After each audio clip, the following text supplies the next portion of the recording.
Assalamualaikum warahmatullahi wabarakatuh. Saya Muhammad Rijal, NPM 21.150268. Di sini saya ingin menceritakan kisah dari Muhammad Al-Fatih. Adapun tugas ini ditunjukkan untuk tugas final tes, yang mana diberikan oleh dosen Ibu Yulida Mardini SHI MH. Bismillahirrahmanirrahim. Abu Ayyub Al-Ansari menceritakan hadis yang bersabda, kota yang Konstantinopel akan jatuh ke tangan umat Islam. Pemimpin yang menaklukkannya adalah sebaik-baiknya pemimpin, dan pasukan yang berada di bawah komandonya adalah sebaik-baiknya pasukan. Hadis riwayat Ahmad Ibnu Hanbal. Kemudian setelah itu, Abu Ayyub Al-Ansari pun menceritakan hadis tersebut kepada orang-orang di sekitarnya. Berpindah pada saat Muhammad II dilahirkan, banyak keajaiban yang terjadi di muka bumi, di mana pada saat itu banyak kuda yang melahirkan bayi kembar. Hasil bercocok tanam dipanen 4 kali dalam setahun, cabang-cabang yang melengkung hingga ke tanah karena berbuah sangat banyak.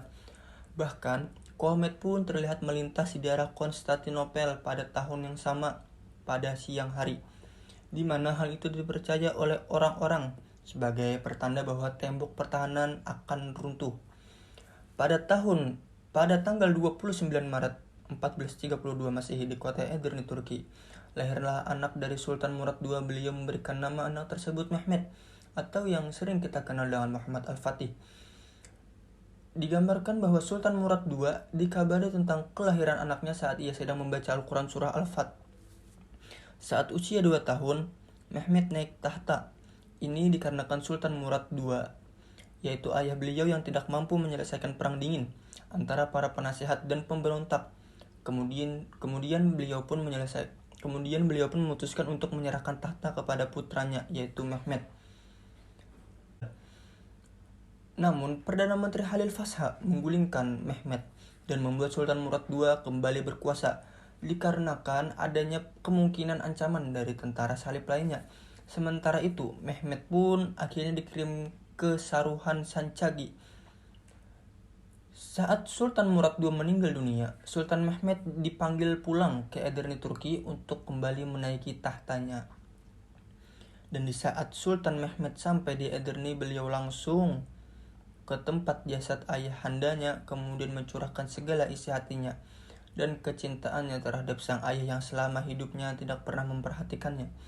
Sultan Mehmet juga bersumpah di depan jasad ayahnya bahwa beliau akan menaklukkan kota Konstantinopel. Berita wafatnya Sultan Murad II akhirnya sampai kepada Kekaisaran Konstantinopel yang menyambut gembira wafatnya Sultan Murad II tersebut. Akan tetapi, salah satu penasehat kaisar yang bernama Adifatino Taraz malah merasa takut karena Sultan Mehmet mempelajari ilmu tentara, ilmu teknik, sains, matematika, dan bahasa Konstantinopel. Semua hal itu dilakukan hanya untuk menaklukkan kota Konstantinopel. Dan juga berita wafatnya Sultan Murad II juga sampai kepada Raja Paus dan kerajaan Kristen lainnya. Di awal masa kepemerintahan kedua Sultan Mehmet, banyak sekali penduduk yang meragukan kepemimpinan beliau, karena sebelumnya beliau pernah digulingkan dari kekuasaannya. Dan kini beliau malah mengangkat Khalil sebagai Perdana Menterinya, yaitu orang yang telah menggulingkannya dari tahta beberapa tahun lalu. Pada saat beliau sedang mengadakan rapat dengan para penasehatnya, datanglah utusan dari Kaisar Konstantinopel yang mengirim surat perdamaian dan menyampaikan bahwa Pangeran Orhan sebagai calon raja serta menaikkan tunjangan sebanyak 300.000 koin. Mendengar hal itu, Sultan Mehmet berjanji akan membalas surat tersebut dan menerima perjanjian damai dari Kaisar Konstantinopel. Kemudian Sultan Mehmet menyuruh Khalil untuk mengirim perjanjian damai kepada Raja Roman, Hungaria, Polandia, dan Raja Serbia, serta Paus. Namun hal ini tidak disetujui oleh Zaganas Pasha. Akan tetapi Sultan Mehmet menjelaskan bahwa semua hal ini adalah taktik sebagai langkah awal untuk menaklukkan kota Konstantinopel. Pada suatu malam, Sultan Mehmet bermimpi bertemu dengan Utsman, yaitu kakek moyang beliau. Dalam mimpi tersebut, Utsman berpesan bahwa Sultan Mehmetlah orang yang akan membuat kekaisaran Turki menjadi lebih besar, serta beliaulah pemimpin yang telah diramalkan oleh Rasulullah SAW. untuk menaklukkan kota Konstantinopel. Beliau pun sangat terkejut dan terbangun. Kemudian setelah mendapat mimpi itu, Sultan tidak tinggal diam. Ia langsung mengutarakan rencananya kepada para penasehatnya untuk langsung membuat 100 kapal dalam setahun dan 3 meriam raksasa. Beliau juga meminta Halil untuk melaporkan status persenjataan dan amunisi dari Yanisari. Mendengar berita tersebut, Halil menyatakan keberatan. Menurut Halil, rencana tersebut hanya akan membuat kekuasaan semakin menyusut. Namun sanggahan tersebut ditolak mentah-mentah oleh Sultan Mehmed, karena menurut beliau hidup untuk mencatat sejarah, bukan untuk menjadi seorang pengecut seperti Halil. Berpindah di pelabuhan Genoa, Italia, diceritakan seorang perempuan bernama Era. Ia pada saat itu menolak lamaran dari Gustin Henry. Kemudian setelah itu Era pun segera kembali ke tempat ayah angkatnya.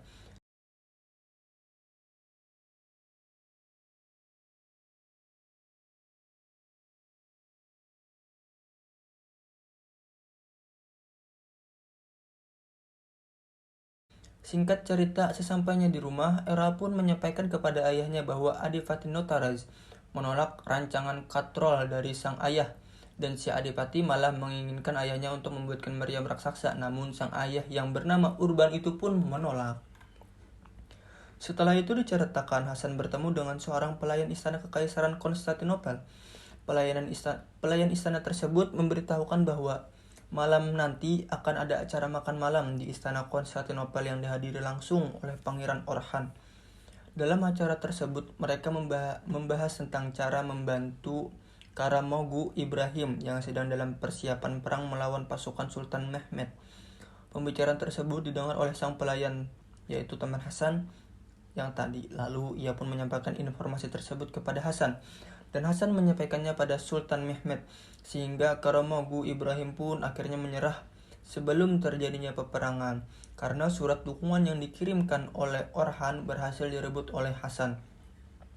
Di dalam surat tersebut, di luar dugaan ternyata tertulis bahwa Halil telah mendukung Ibrahim. Sementara itu, Halil mengaku bahwa ia tidak tahu menahu dengan hal itu, dan ia merasa telah difitnah. Sultan Mehmed yang melihat situasi ini pun tak tinggal diam. Beliau ingin melepas pengaruh Halil dari pengaruh tentaranya, dan sekarang posisinya tersudut karena surat tersebut.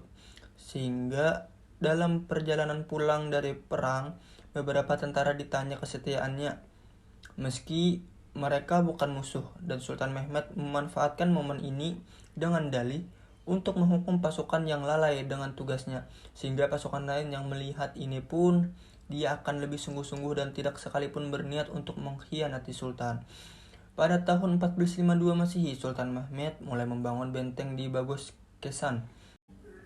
Namun Sultan Mehmed kembali diuntungkan karena pada saat itu kondisi Konstantinopel dan kerajaan Kristen lainnya sedang tertekan. Selain itu, Kaisar Konstantinopel memerintahkan Adipati Notaras untuk menyuruh Urban membuatkan meriam raksasa. Namun Urban pun di sini menolak karena sebelumnya rancangan katrol dari pembuatan miliknya telah ditolak. Karena menolak, Urban pun diancam untuk ditangkap dan dibunuh. Namun Urban berhasil diselamatkan oleh Hasan yang datang ke tempat tersebut, juga untuk menyampaikan pesan dari Sultan Mehmed untuk membuatkan meriam raksasa.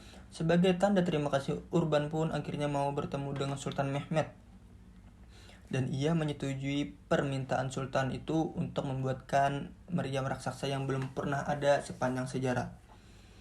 Pembuatan meriam itu membutuhkan waktu yang cukup lama dan pekerjaan yang tak sedikit serta biaya yang sangat banyak. Singkat cerita, setelah persiapan yang cukup lama, kini semua perlengkapan pun sudah siap. Sultan Mehmed pun segera mengatur strategi perang tersebut dengan mengirimkan hadiah kepada Kaisar Hungaria. Sedangkan di pihak Konstantinopel, mereka memasang rantai besi raksasa yang di bagian tembok terlemahnya, yaitu Golden Horn, sehingga tidak memungkinkan kapal-kapal untuk melintas dan menyerang tembok lemah tersebut. Kini saatnya pasukan pun berangkat. Sebelum berangkat ke medan perang, Sultan Mehmed menulis sepucuk surat untuk istri tercintanya. Ia melakukan sholat serta meminta restu pada istri dan anak-anaknya. Singkat cerita, pasukan pun berangkat dengan warna merah yang berkobar. Pasukan gagah tersebut dipimpin langsung oleh Sultan Mehmed yang membawa meriam raksasa yang bernamakan Basilika. Meriam tersebut ditarik oleh beberapa ekor hewan dan juga diiringi oleh ratusan ribu prajurit. Siang dan malam mereka lalui tanpa lelah, menyusuri hutan dan padang pasir demi berjuang di jalan Allah. Sesampainya di Konstantinopel, pengepungan pertama yang dilakukan oleh Sultan Mehmed terjadi pada hari Jumat 6 April 1453 Masehi dengan membawa 250.000 prajurit. Sebelum melakukan penyerangan, Sultan Mehmed pun memberikan pilihan kepada Kaisar Konstantinopel apakah beliau mau menyerah atau berperang. Konstantinopel pun dengan angkuhnya memilih untuk berperang. Setelah itu peperangan pertama pun tidak bisa dihindari, di mana pada hari itu juga meriam balisika untuk pertama kalinya digunakan dan ditembakkan. Meriam itu pun membuat sedikit celah pada tembok Konstantinopel. Namun celah tersebut akhirnya berhasil ditutupi kembali oleh pasukan Konstantinopel. Setelah itu peperangan hari pertama pun selesai dan dimenangkan oleh Konstantinopel. 5 hari setelah penyerangan pertama, Sultan Mehmed pun memerintahkan kepada penggali Mustafa untuk membuatkan terowongan di bawah Konstantinopel. Namun hal ini ketahuan oleh pasukan Konstantinopel dan mereka pun meledakkan dirinya di dalam. Setelah 12 hari penyerangan, Sultan Mehmed kemudian memanggil Hasan dan memerintahkannya untuk melakukan serangan kedua pada malam hari. Akhirnya penyerangan pun terjadi. Mereka bertempur dengan sangat sangar, namun serangan ini juga berakhir dengan kegagalan dan hampir membuat Hasan tewas. Situasi semakin tak terkendali. Tepat pada hari ke-43, kapal bantuan untuk Konstantinopel berhasil melewati pertahanan pasukan Sultan Mehmed, dan hal tersebut membuat Sultan menjadi sangat frustasi dan mengurungkan diri beliau dalam tenda. Melihat kondisi yang tak menguntungkan untuk pasukan Sultan Mehmed, Halil Fasha dan Ibrahim berencana untuk berkhianat dan mereka berencana untuk kembali ke Edirne. Namun hal itu dikecam oleh Zagado Fasha dengan mengatakan bahwa Sultan Mehmed akan memenggal kepala Halil dan Ibrahim jika dia melaksanakan niatnya tersebut. Di tengah kefrustasian Sultan Mehmed, datanglah gurunya yaitu Syekh Agung Semsatin. Syekh Samsatin kemudian mengajak Sultan Mehmed untuk mengunjungi makam Abu Ayyub Al-Ansari radhiyallahu anhu yang terletak di dekat tembok Konstantinopel. Di sana beliau mengatakan bahwa Abu Ayyub pernah ikut serta dalam pengepungan Konstantinopel bersama pasukan Islam yang terdahulu. Beliau tidak pernah meninggalkan tempat tersebut hingga akhir hayatnya, sehingga beliau juga dimakamkan dan ditempatkan tersebut. Syekh Agung kemudian berpesan pada Sultan Mehmed agar ia dan pasukannya tidak menyerah dan terus berjuang, karena apabila Sultan Mehmed tidak melakukannya sekarang, maka beliau tidak akan pernah bisa melakukannya lagi. Setelah mendengar semua nasihat itu, Sultan Mehmed pun akhirnya kembali bersemangat dan beliau menemukan strategi yang luar biasa untuk menyerang Konstantinopel. Singkatnya, pada malam hari, Sultan Mehmed pun memerintahkan pasukannya untuk menyeret kapal melewati jalan darat ke Teluk Golden Horn, tempat termah Konstantinopel. Dan ternyata strategi tersebut pun berhasil. Mereka tidak ketahuan oleh tentara Konstantinopel, sehingga ketika pagi harinya saat semua kapal telah sampai, hal itu membuat pasukan Konstantinopel sangat panik dan ketakutan. Sebelum melakukan serangan secara besar-besaran, tepat pada malam harinya, Sultan Mehmed berpidato untuk memberikan semangat kepada ribuan pasukannya yang tersisa. Salah satu kata-katanya dalam pidato tersebut yaitu, kemuliaan hanya bisa dicapai dengan keyakinan. Malam pun berlalu, kini tiba hari penentuan. Pasukan Sultan Mehmed mengawali pertempuran hari besar ini dengan melakukan salat berjamaah yang dipimpin sendiri oleh Sultan Mehmed. Setelah itu strategi pun dimulai. Serangan dimulai dengan kepala penggali Mustafa yang berhasil meledakkan tembok Konstantinopel dengan cara meledakkan dari lewat terowongan yang mereka buat. Setelah itu dilanjutkan dengan serangan tembakan meriam balisika yang menghantam dan menghancurkan tembok Konstantinopel. Setelah tembok hancur, dengan sangar pasukan pun menerjang masuk dan menghajar semua pasukan Konstantinopel. Mereka bertarung seperti singa dan membuat musuh sangat kewalahan. Dalam cerita ini juga terjadi kisah heroik yang dilakukan oleh Hasan. yang berhasil membunuh Gusten Henry, tentara Romawi yang membantu Konstantinopel. Di sini juga terdapat adegan yang berhasil mengibarkan bendera Utsmaniyah dengan anak panah yang menancap di tubuhnya. Akhirnya Hasan pun tewas setelah mengibarkan bendera, meninggalkan Era dan anaknya yang berada di dalam kandungan. Dalam pertempuran ini juga Kekaisaran Konstantinopel gugur. Akhirnya sejak saat itu wilayah Konstantinopel pun resmi diambil alih kembali oleh umat Islam. Sultan pun masuk ke dalam istana Konstantinopel dan memasuki gereja Hagia Sophia yang di dalamnya banyak sekali warga dan anak-anak yang sedang ketakutan. Namun dengan ketulusan hati dan kebaikan akhlak beliau, Sang Sultan menenangkan mereka dan memberikan kebebasan beragama kepada rakyat Konstantinopel. Dan itu pula yang membuat mereka sangat tenang dan sangat senang. Baik, mungkin sekian dari kami yang bisa kami sampaikan dari ringkasan cerita Perang Salib dengan Muhammad Al-Fatih. Salah khilafnya mohon maaf. Wassalamualaikum warahmatullahi wabarakatuh.